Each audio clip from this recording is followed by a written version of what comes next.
everyone, welcome to my channel Success Graph. I am Sheenam Sachdeva. If you are new to my channel, please do consider subscribing and press the bell icon to get the latest updates of my new videos on this. Hello everyone, today we will discuss a new chapter probability for class 10. But before starting the video, I would suggest always use hand sanitizer to clean your hands or use soap.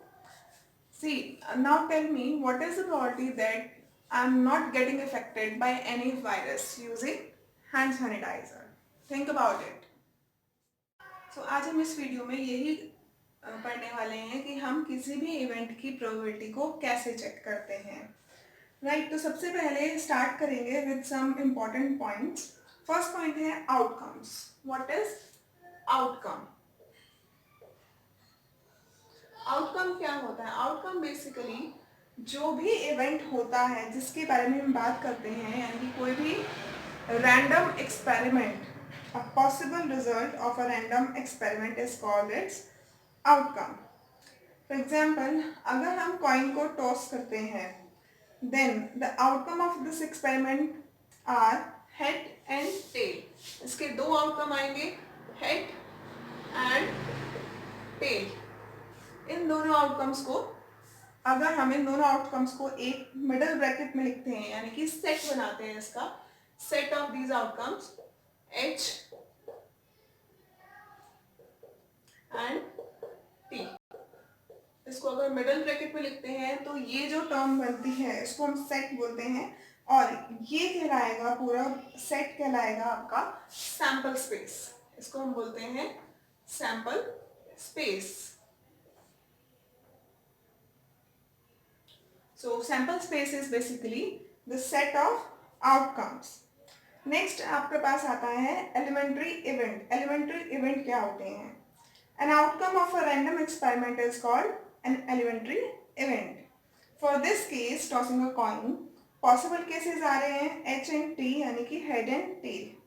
तो यहाँ पर जो अलग अलग events हैं वही event कहलाएंगे elementary event. That means head और टेल ये दोनों कहलाएंगे डिफरेंट कहलाएंगे एलिमेंट्री इवेंट्स. दोनों क्या है? एलिमेंट्री इवेंट्स हैं. इनकी वैल्यू 1 है. Next is impossible and sure event. Impossible नाम से ही पता चल रहा है जिस सेट के अंदर कोई वैल्यू नहीं आएगी उसको बोलेंगे हम इम्पॉसिबल इवेंट. इम्पॉसिबल इवेंट कौन सा होगा? जिसके अंदर कोई वैल्यू नहीं आएगी. लाइक अगर एक कॉइन को टॉस कर रहे हैं तो, या एक डाइस को रोल कर रहे हैं तो उसमें 7 आए, तो 7 is an impossible event. Dice के अंदर कभी भी 7 नहीं आता, दैट इज इम्पॉसिबल. या कॉइन की बात करते हैं तो getting 2 heads in tossing unbiased coin 1 time. एक टाइम पर अगर 2 हेड हम चाहते हैं कि आ जाए एक कॉइन के अंदर जो कि अनबायस्ड हो, तो ऐसा पॉसिबल नहीं है, उसको बोलते हैं impossible event. Next is sure event. In tossing a die an number will come is a sure event. कोई भी नंबर के आने की अगर पॉसिबिलिटी हम निकालते हैं कि कोई भी नंबर आ जाए तो उसको हम बोलेंगे श्योर इवेंट, कि कोई सा भी नंबर आ सकता है, उससे कोई प्रॉब्लम नहीं है. That is called sure event. Next is equally likely events. equally likely events. equally likely events वो events होते हैं जब 2 या 2 से ज्यादा events equally likely होंगे if none of them is based over the other. अगर कोई भी एक दूसरे के ऊपर based नहीं है. For example, इसका हम example लें, if a baby is born, it is a boy or a girl. This event is called equally likely because when a baby is born, they have both equal possibility. Either born baby is boy or a girl, कि वो born baby या तो लड़का हो या लड़की हो, उसके दोनों के होने की equal possibility है. That is why it is called equally likely event. Next event is complementary event. Complementary event. Complementary event कौन सा होता है? Complementary event is the set of all sample points of the space other than the sample points of A. It is denoted by A bar और A dash. इनमें से किसी भी term से हम कॉम्प्लीमेंट्री इवेंट को शो कर सकते हैं. फॉर एग्जाम्पल, अगर कोई डाइस है, डाइस के अंदर सपोज कीजिए 1 2 3 4 5 6 नंबर्स आते हैं, हमें पता है.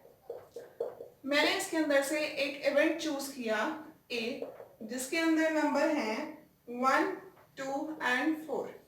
तो इसका कॉम्प्लीमेंट्री इवेंट जो होगा A डैश, अगर मुझे फाइंड करना है तो A dash will be 3 5 and 6.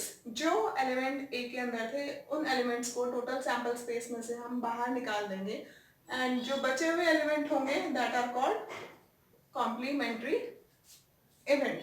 That are called complementary event.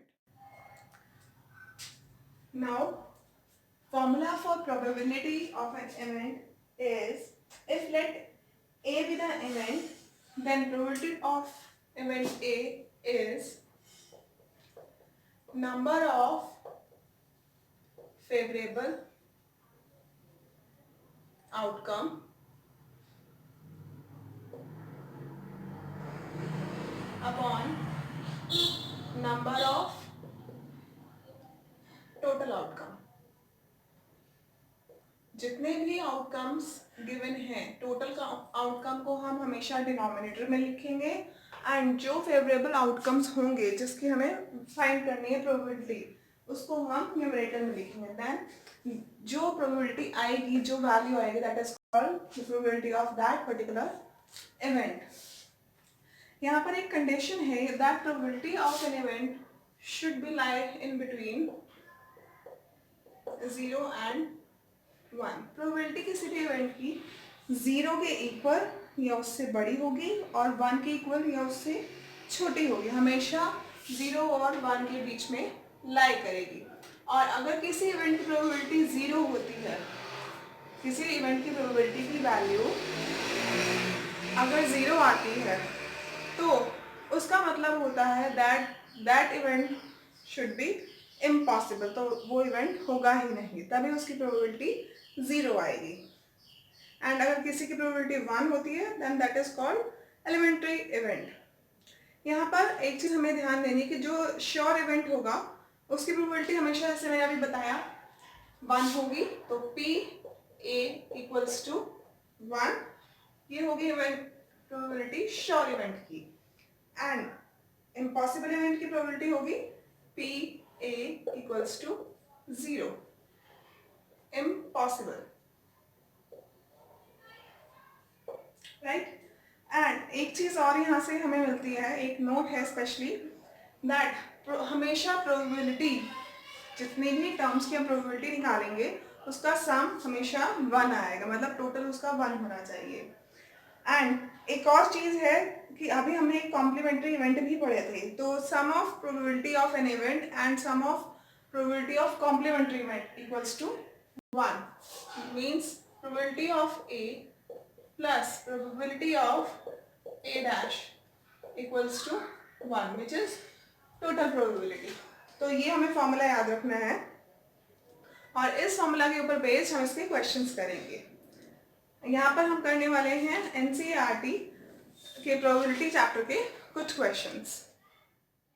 Question number 5 from NCERT, if P E is 0.05, find the probability of not E.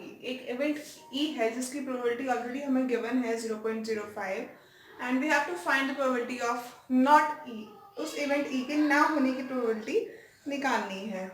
So we have P equals to 0.05, एंड अभी हमने एक formula पढ़ा है PE and PE dash equals to 1. E dash means not E.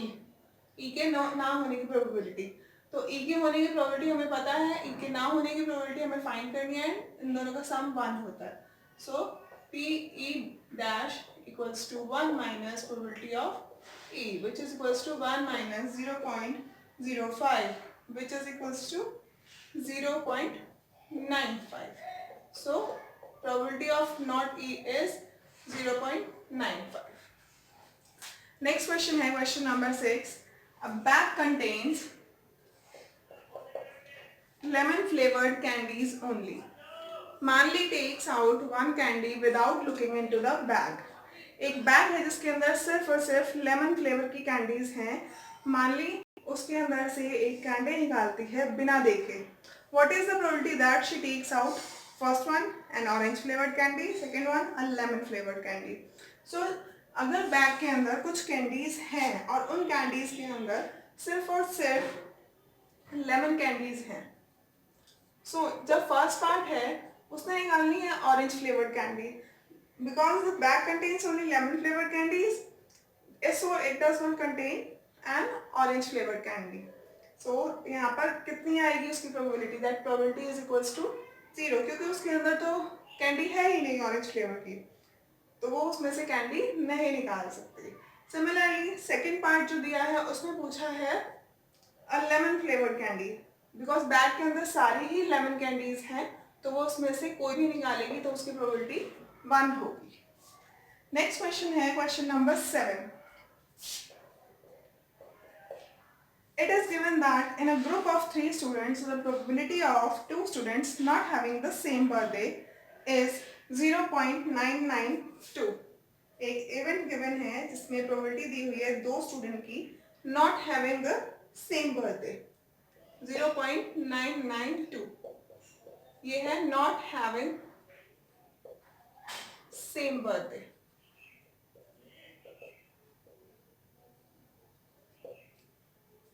What is the probability that the 2 students have the same birthday?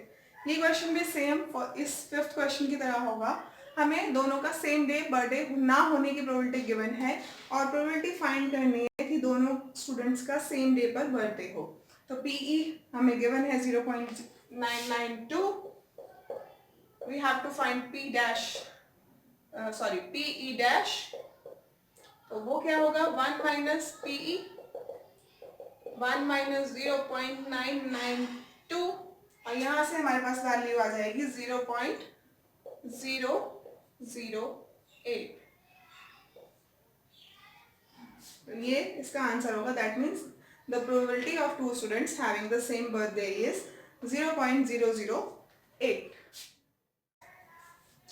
Question number 8.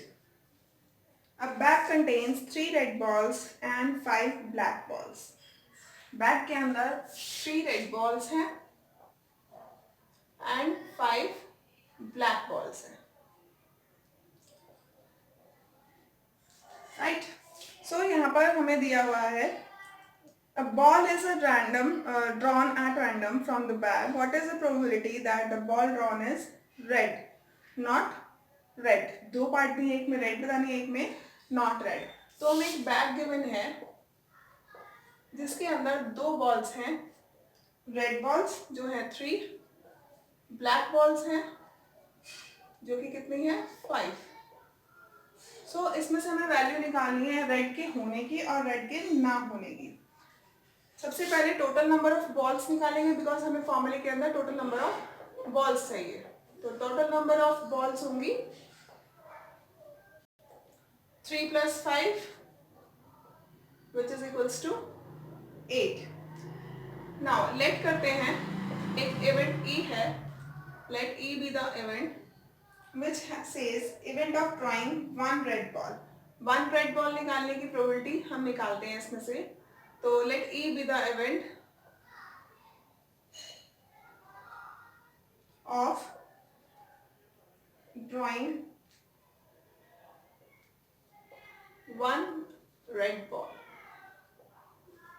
तो probability of E कितनी होगी? अगर हमें प्रोबेबिलिटी निकालनी है तो प्रोबेबिलिटी ऑफ E होगी first part के लिए probability of drawing red ball. अब 1 रेड बॉल के लिए हमने इवेंट मान लिया E. तो प्रोबेबिलिटी ऑफ रेड बॉल कितनी आएगी? Number of favourable outcomes upon number of total outcome. Favourable outcome है रेड बिकॉज मुझे रेड बॉल चाहिए.